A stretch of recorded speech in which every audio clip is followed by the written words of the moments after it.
Number 3, बेशक Stephen Hawking खुद एक रोबोटिक व्हील चेयर के सहारे पे था, लेकिन वो इन रोबोट्स का सबसे बड़ा मुखालिफ भी था। रोबोट्स वैसे तो इंसान के काम को आसान बनाने के लिए तैयार किए जाते हैं, लेकिन इनमें दिन ब दिन एडवांसमेंट आती जा रही है। आजकल तो कई ऐसे रोबोट्स भी बनाए जाने लगे हैं जो आर्टिफिशियल इंटेलिजेंस की मदद से ऐसे ऐसे काम कर सकते हैं जो इंसान सोच भी नहीं सकता। स्टीफन हॉकिंग ने प्रिडिक्ट किया था कि एक दिन रोबोट्स इतने पावरफुल हो जाएंगे कि वो खुद दूसरे रोबोट्स को भी बना सकेंगे।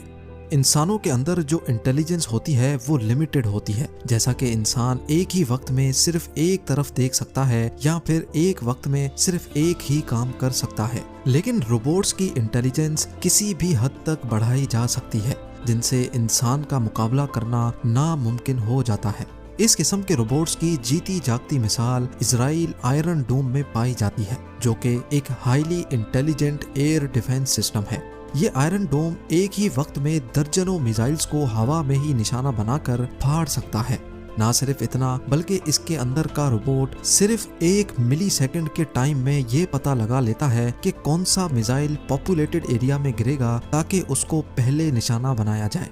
स्टीफन हॉकिंग ने प्रिडिक्शन दी थी कि एक दिन रोबोट्स इतने ज्यादा पावरफुल हो जाएंगे कि वो इंसान को अपने कंट्रोल में लेने की कोशिश करेंगे और फिर कामयाब भी हो जाएंगे।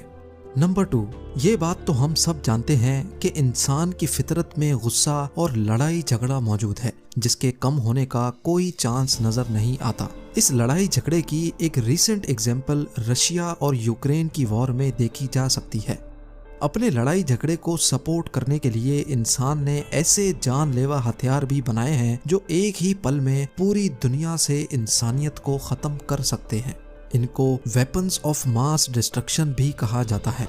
वर्ल्ड वॉर 2 में जापान के शहर हिरोशिमा और नागासाकी पे अमेरिका ने 2 अलग अलग एटॉमिक बॉम्ब्स गिराए, जिसके नतीजे में वहां आज तक उसके साइड इफेक्ट्स पाए जाते हैं। स्टीफन हॉकिंग ने प्रेडिक्ट किया था कि अगर इंसानों ने एक साथ रहना ना सीखा तो एक दिन ये आपस में ही लड़ पड़ेंगे और अपने पांव पे ही कुल्हाड़ी मारकर न्यूक्लियर वॉर स्टार्ट कर देंगे, जो इस दुनिया का आखिरी दिन होगा।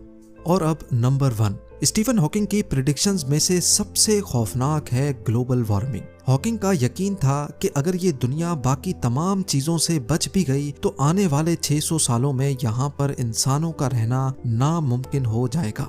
उस वक्त सारे जंगलात जल चुके होंगे, समंदर का पानी एवोपरेट हो चुका होगा और इंसान का नामो निशान भी नहीं बचेगा।